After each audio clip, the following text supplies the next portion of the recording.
We are Ole Miss Rebels. As Mississippi's flagship university, we dig deeper, see farther, work harder. We pioneered human organ transplants. We helped prove Einstein's theory of gravitational waves. We are conducting life-changing research that solves the problems of today. We are Ole Miss, transforming lives and the world. Welcome to the POMcast with Stephen Willis. Now we're going to do things a little different. We are going to provide an honest look at Ole Miss athletics for the fan, by the fan, and of the fan. That is what we do. Hell be to me. I'm just kidding. Tune in for some Ole Miss sports news. We're going to give it to you straight. Yeah, right now. The POMcast starts now. It happens now. Holy cow. Listen to me. It's starting. Well, it's going to start right about now.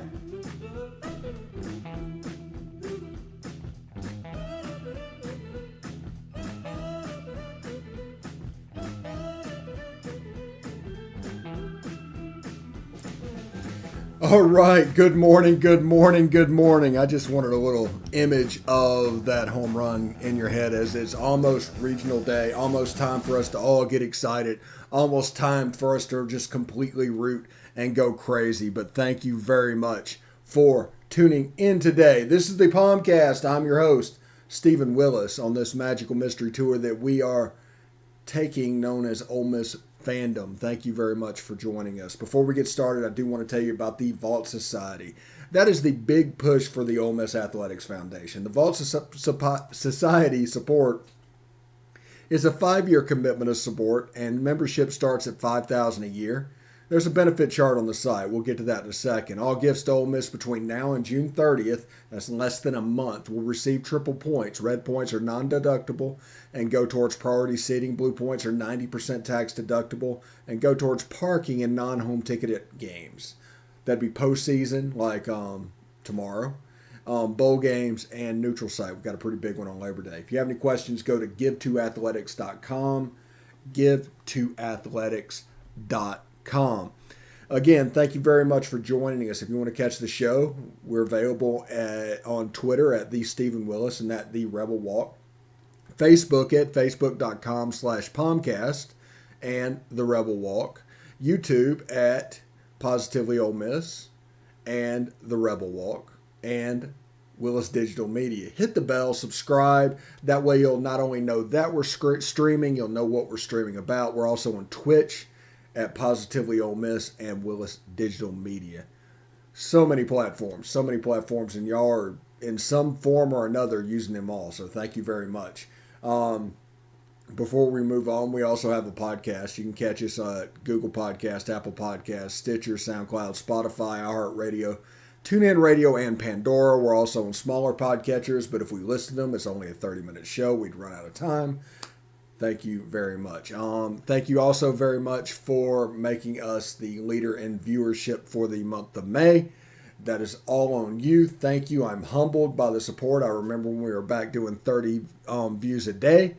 When we first started doing video, this is such a massive jump. We're at about 100% growth month to month to month. It's absolutely amazing. And that's all on you guys. And thank you very much for doing that. And providing that avenue and the interaction that we're having on social media is pretty great.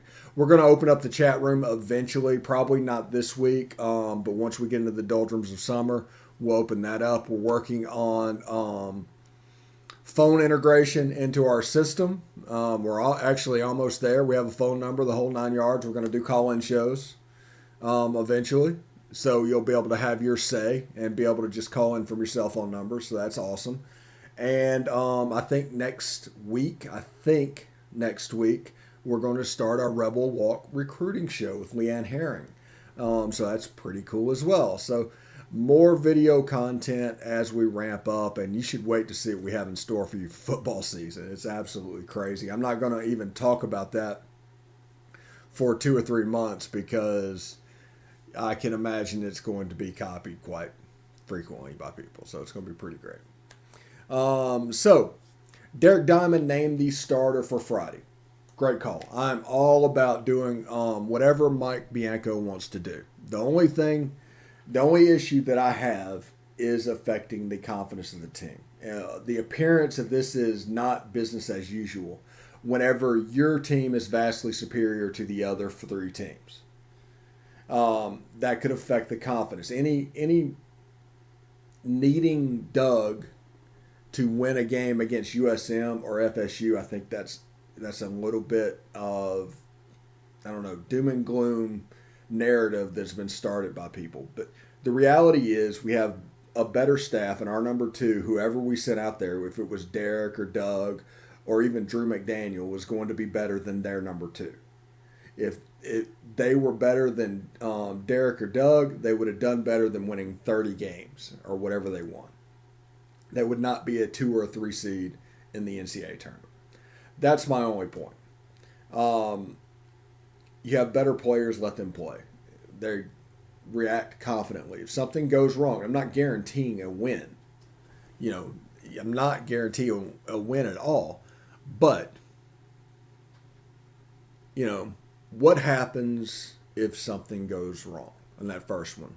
And you've already set the little nugget of information in the back of their mind that we need Doug to win that 2-3 game. Something goes wrong, all of a sudden the confidence takes it. That's my only concern. Sports, no matter which sport you're playing, is all about confidence. If you don't believe you're going to win, you're going to lose. If you don't believe you're going to get a hit, you're not going to get a hit. It's all about belief and doing that. So I look forward to it. Ole Miss could have ran out Drew McDaniel against SEMO. I think 1, 2, and 3, Ole Miss has better pitchers than anybody they'll face, and the top 3 that Ole Miss has is pretty much better than any pitcher they're going to face. So it wouldn't have mattered necessarily the rotation. That's my whole point. Doesn't matter who you throw out there. You should, talent-wise, have the advantage. I just worry about confidence, and there's a mindset whenever these situations get in. It's the weirdest thing. It's the weirdest thing, and I worry when that happens. Whenever confidence gets dropped down, you don't have the same team that you had before. So I like the pairing with Tucson, by the way. I like that regional. Ole Miss, if they get out of this regional, you can go out there to Tucson, and this team likes to play a little bit of faux gorilla ball, we'll call it. It's not the same thing as the jacked up bats back in the day, but they have players that can play that type of baseball a little bit. So you get out there in the thin air, in the dry air, and the ball just travels. All of a sudden, warning track shots in Oxford's going out in Tucson. So I'm expecting like Jacob Gonzalez, TJ McCants, Kevin Graham, Tim Elko, and those guys having a big day should they get to go out there. But we need to take care of business here. We need to handle what we're doing here. I mean, 2, 3, and 4, it's a pretty good setup. Now, if you have a solid number 2, you need a solid number 3, so that each one has to use their ace. So by the time Ole Miss plays the 2-3 game, it's going to be Ole Miss is going to throw Doug, their ace, against their number 2 pitcher. That should be an advantage. Just go hit the ball, put up some runs, and get out of there. Whether you win 2-1 or 20-1, just get out of there and try to make it to the Super Regional, and then go out there and perform. Doug on the first day, it's a big thing. Although Doug's curveball, one thing that you need to take into account, once he gets out in the dry air in Tucson, it's probably not going to react exactly the same. So we'll see how that goes. We'll see what is going on control-wise from pitchers and all that. But Derek Diamond getting the ball, nasty stuff. He shut down the number 2 national seed this season. I mean, nobody should be worried about that one. Doug Nikhazy, the ace, nobody should be worried about that one. And then the big decisive game, if everything goes right, will be Drew McDaniel on Sunday, who threw an excellent game this past weekend. Remember, no regional that Ole Miss could have been selected with would be harder than the one they just basically got through in Hoover, with Georgia being the 4, Ole Miss being the 3, Vanderbilt being the 2, and Arkansas being the 1. Nowhere is going to be tougher than that. To put it in perspective, I believe that Arkansas was the number 1 seed in the SEC, so they were on that side of the bracket, so they are the 1. The number 4 seed in the SEC was Vanderbilt. They're also the number 4 national seed. Ole Miss is the number 12, and then you'd have Georgia floating down there around SEMO. SEMO is close to a 500 team whenever Dylan Dodd doesn't start. They're not an overly great baseball team. Ole Miss does have a tendency to play down to its competition. I'd really like to see Ole Miss just kind of step on their throat and this game be over early. That's what I want to happen. We'll see what actually happens. But we have Derek Diamond, nasty stuff. If he's on, there's not a lot that SEMO is going to be able to do with him. Same thing goes with Doug, whether it's Southern Miss or Florida State. Although Florida State has that hitter with 22 home runs, that there might be a fastball. As reliant as Doug is on the fastball, you might see a problem there. But it could be a situation like against South Carolina where they just muscled one out the yard, but it was a solo shot and didn't really do any damage. And then Drew McDaniel, when he was really jacked up. He was hitting 95 and 96 on the gun in his start when it first happened. So, ideally you play SEMO first, and then you play Southern, let's say Southern Miss. And then you wait until the next day, and then the other 2 has to come through the loser's bracket, and either Southern Miss or Florida State, and, you get out of there. Ideally you get out of there in 3, but you're better than all 3 of these teams on paper, just looking at them. Now, there's no such thing as a guarantee in sports, and I think that's what people that want it to start Doug on Saturday need to understand. There's no such thing as a guarantee in sports. Everybody wants that to happen. You don't need to be. Whenever you make a maneuver like that, it's about putting your team in the best chance of winning. But if you look at the whole thing, I don't know if it really just increases our chance of winning. I'm just really worried about confidence. We've seen this movie before, and I'm worried that we tinkered our way into trouble. I mean, it's okay. No problem. I don't make the big bucks. He does. It's up to him to make that call. But it's just something that I'm a little bit worried about, because I've been on, from the beginning, team business as usual in this regional, especially after what happened in Hoover. Just that's the way I wanted to handle things. You have a team that's riding high on confidence, and then you're just going to throw them a curveball a little bit. And if something goes, I want to see how they react whenever something goes wrong. And if that happens, they have the pitching, they have the hitting to get through this regional. They have a better team on paper than anybody they face. So, their offense is leaps and bounds better than the teams they're going to face. They're going to be favored if there's a slugfest that breaks out. The pitching's going to be better. Drew and Derek are better pitchers than anybody they're going to face, by evidence the fact that one of the ones, the Dylan Dodd, he's pitching against Derek, and they're holding Doug. There's not a whole lot of worry about what's going on, except for maybe Southern Miss. But like I said, I just look at everything that's building up with pitching and just turns into a little bit of coaching out of fear and trying not to lose instead of just playing to win in business as usual. That's the only concern that I have. We're going to take a short break. When we come back, we are going to talk about the defensive side of the football for Ole Miss. Tysheem Johnson, Otis Reese, Jacob Springer, and the boys. We're going to focus on the secondary and what we can look forward to. Stick around.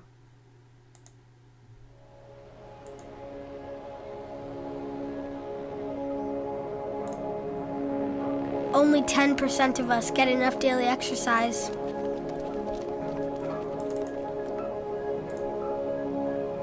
And that number is dropping.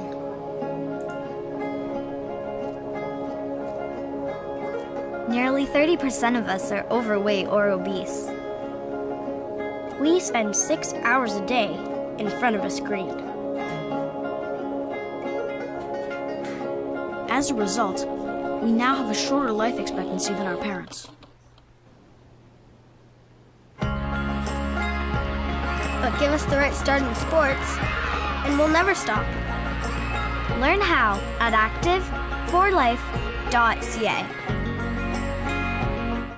Hey, this is Stephen Willis from Positively Ole Miss. We're almost done with this break. We'll be back with good information quite soon. The military has been in every generation of my family, and so has VA. It wasn't easy for my dad after Vietnam, but VA helped him and my mom get the home they'd always wanted. My grandpa's been coming to VA since World War II. They even helped him lay to rest one of his battle buddies from Normandy. And me, I followed in their footsteps and served with pride. And now that I'm out of the military, the GI Bill's helping me with school. Every generation of my family has served, and VA has served us all.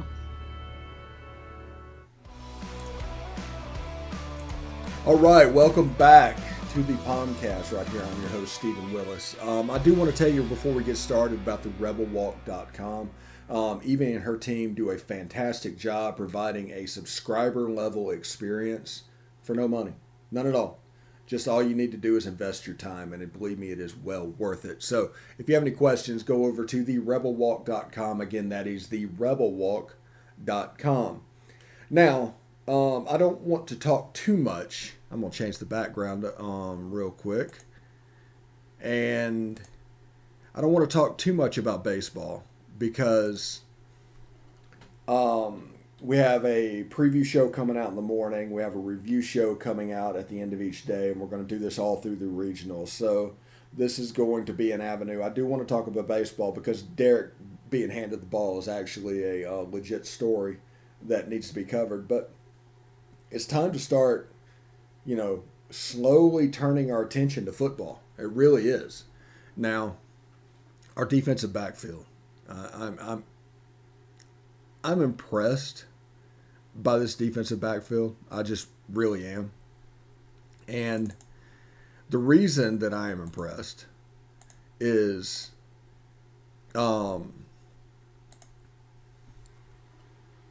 the leadership that is provided by Otis Reese and Jacob Springer on either side. The young players like MJ Daniels and Tysheem Johnson coming up. The growth of players like AJ Finley and Keydron Smith. I want to see what position and how Jalen Jones, after his situation, grows into his position into this season. That's a lot of position. But the thing I am really looking forward to. Now, if you look at this defense, I've told you several times, this defense is about explosive plays, lost yardage, and turnovers. They're trying to steal possessions.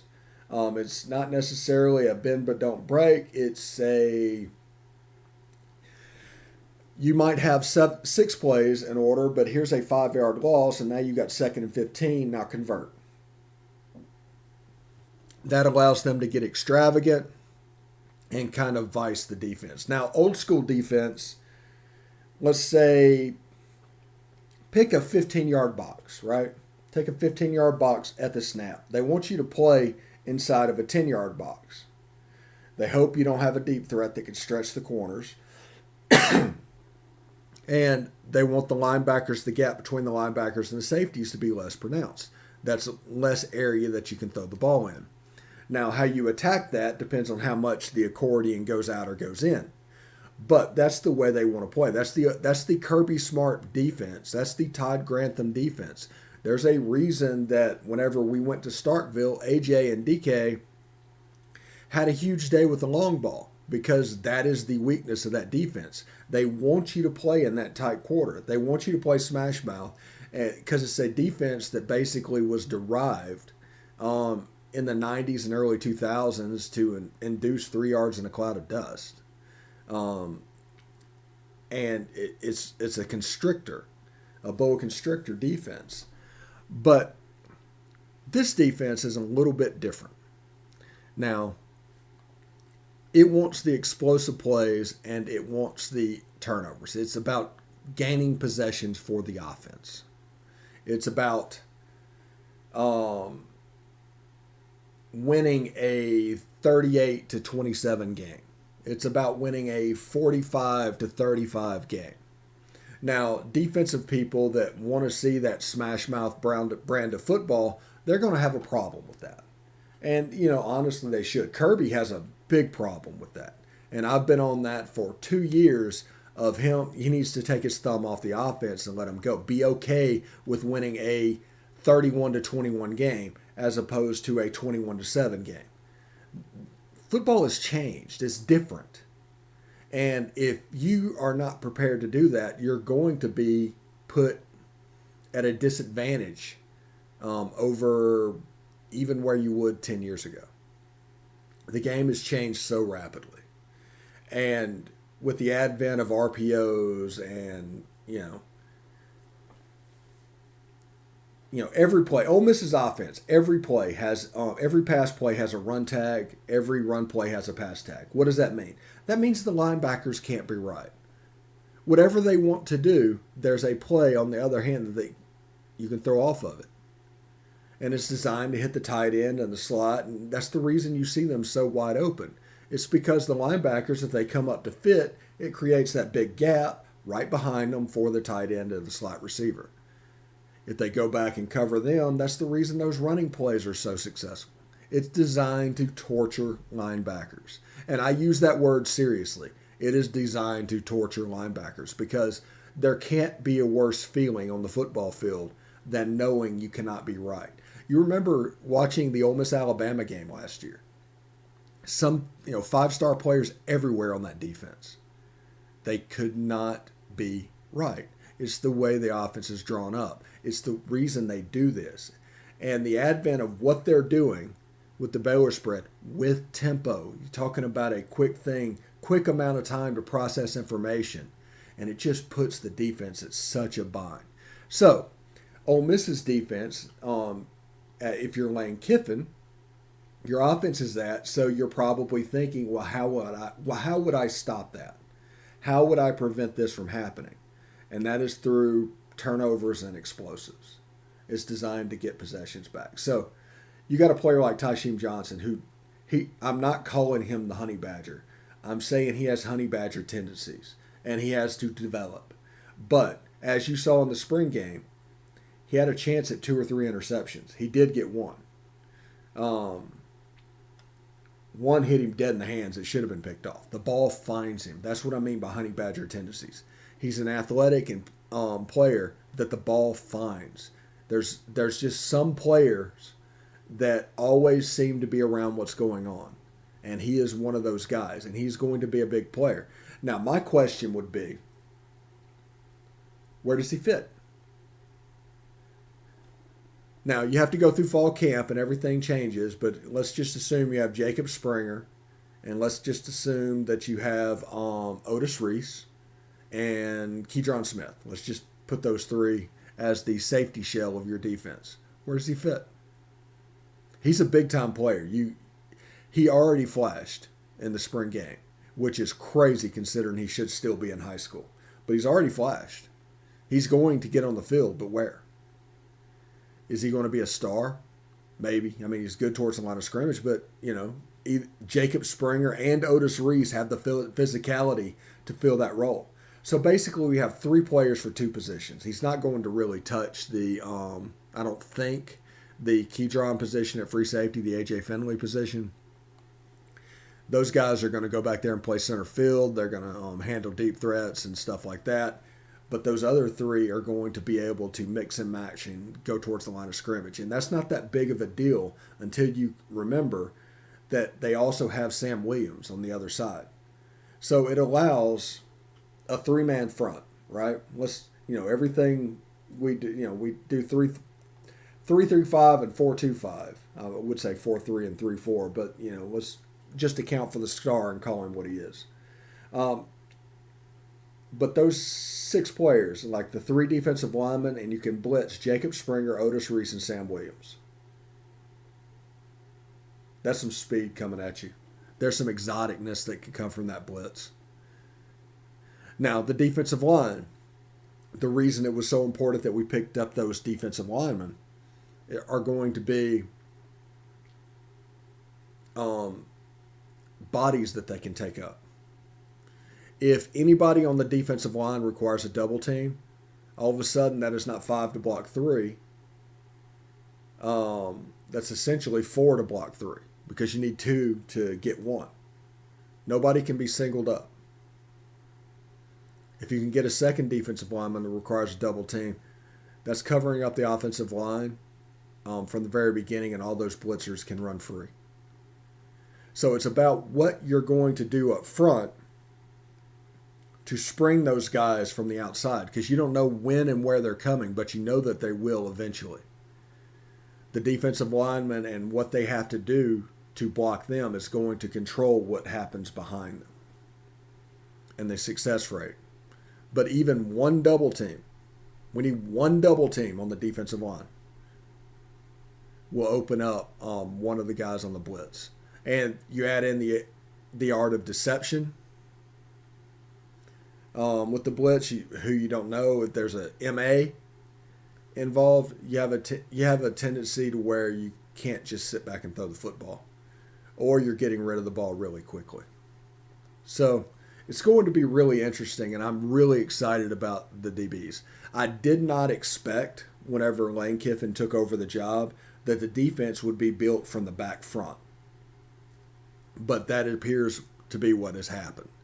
Of course, it's kind of sandwiching as well. So we talked about linebackers yesterday. I wanted to go over the back part of the defense today, a little bit about the front as well. But I'm going to give you a couple of minutes back today because I'm just a super dude. I'm just kidding. But tomorrow we will start previewing the regional. Tonight I have an interview on Tennessee for their preview. So that's coming up. Maybe that'll be here first thing in the morning. It all depends. Tonight also on the Willis Digital Media platform, the Believe in Georgia Dogs podcast, and will be produced by yours truly and go out over the Willis Digital Media platform. So that should be pretty cool as well.